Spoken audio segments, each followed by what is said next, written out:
Graça e paz da parte daquele que era, que é e que há de vir, e da parte dos 7 Espíritos que estão diante do trono.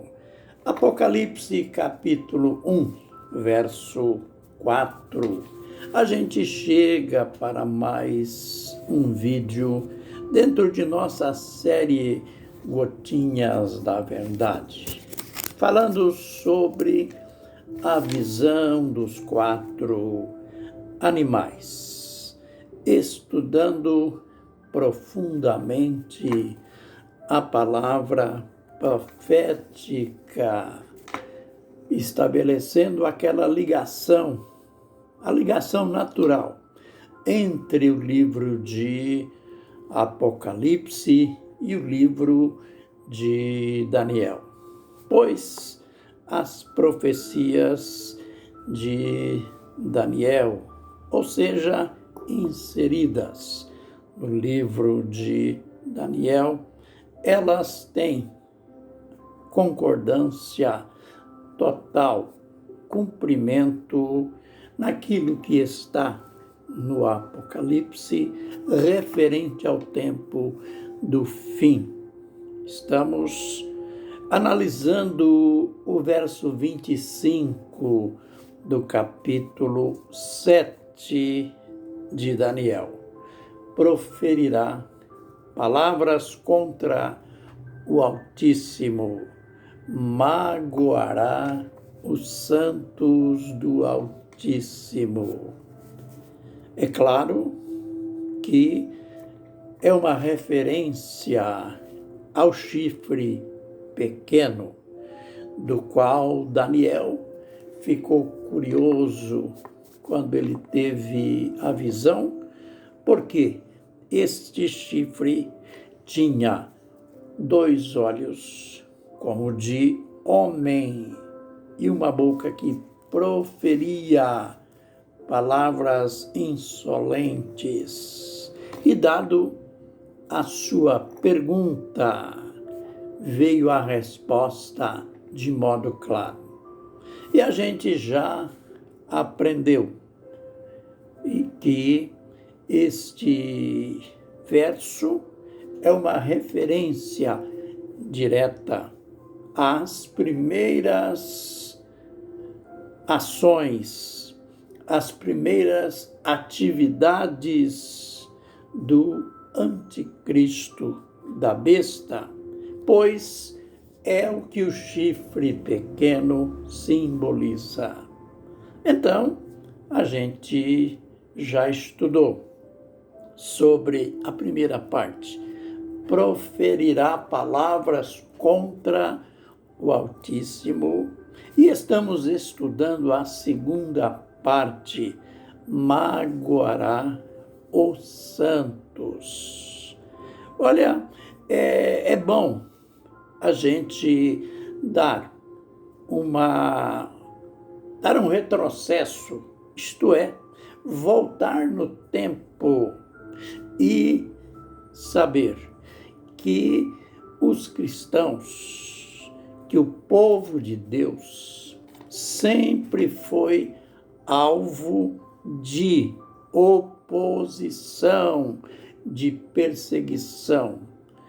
Somos injustos quando nós dizemos que nesta perseguição, ou seja, a última perseguição, a última oposição à obra de Deus, ao povo de Deus, que será feita pela besta, o anticristo, nós somos injustos quando dizemos que a igreja será retirada antes, que os cristãos não vão sofrer esta perseguição.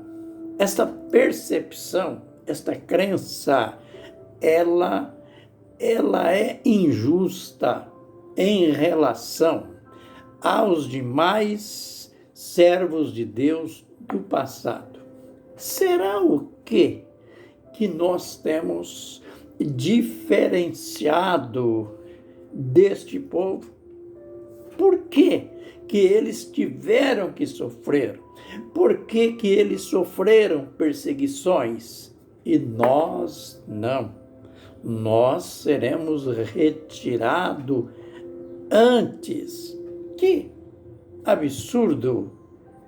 Esta coisa só tem que ter sido criada pelos homens.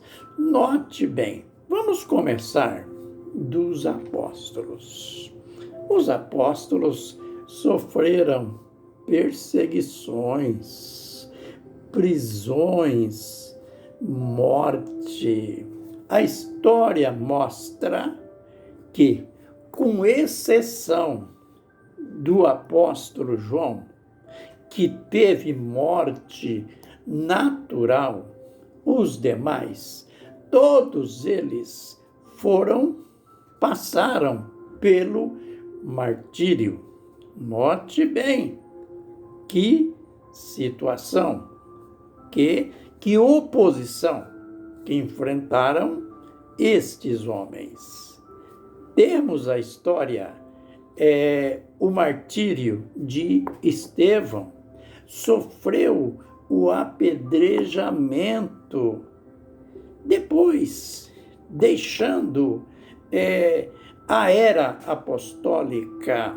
Vamos ao primeiro século. A igreja do primeiro século, do segundo século, do terceiro, sofreram perseguições, das piores perseguições. Vamos notar que, dentre as perseguições sofridas pela igreja, tiveram as perseguições numa era política, ou seja, perseguições que estavam à frente delas os imperadores romanos.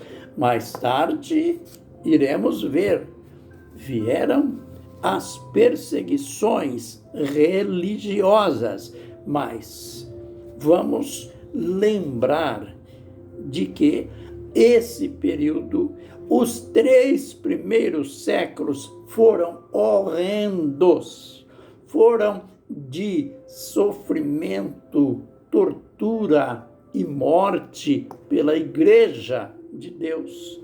E então, por quê? Por que a Igreja de Deus sofreu tanto nos primeiros séculos? E agora, no final de tudo, a Igreja será arrebatada antes. A Igreja não sofrerá a grande tribulação.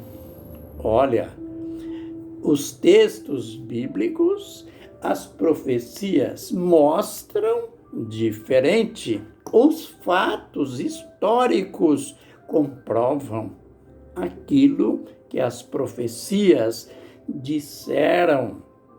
A igreja foi perseguida até no século IV.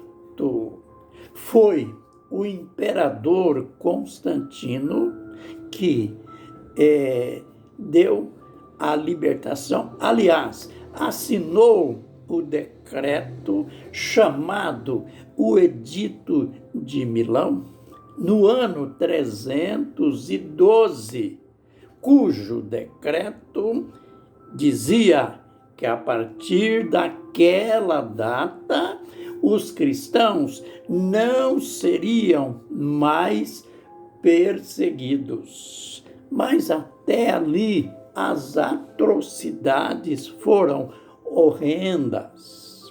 Agora, voltando ao cenário bíblico, lembrem, quando você lê o sermão profético, que no capítulo 24 de Mateus, cujo sermão Jesus está dizendo especificamente a o tempo do fim, há o tempo da grande tribulação. Jesus disse: sereis odiados de todas as nações por causa do meu nome. Note bem, é bom destacar esta questão. Sereis odiados de todas as nações por causa do meu nome. Naquele tempo, o nome que estará em destaque será o nome do anticristo, da besta. Infelizmente, temos que admitir esta verdade. Ele fará tudo para que o seu nome esteja em evidência, exigindo reverência, exigindo adoração. E daí, como vai ficar o povo que preza, que ama, que defende o nome de Jesus? Logicamente, sofrerão perseguições. Então, finalizando este vídeo, olha, atente bem para estas verdades. Não fique acumulando esta crença, esta falsa esperança de que a igreja não passará pela grande tribulação. A Bíblia, a história comprova que, na realidade, nós, ou seja, a igreja que estiver, o povo de Deus que estiver ainda vivo, assim como Paulo disse, né? Nem todos dormiremos, terão que enfrentar a oposição, a perseguição. Por isso, na profecia de Daniel, a clareza proferirá palavras contra o Altíssimo, magoará os santos. Por hoje, o Senhor nos abençoe e nos guarde. O Senhor faça resplandecer o seu rosto sobre nós e tenha misericórdia de nós. O Senhor sobre nós levante o seu rosto e nos dê a paz. Amém e amém.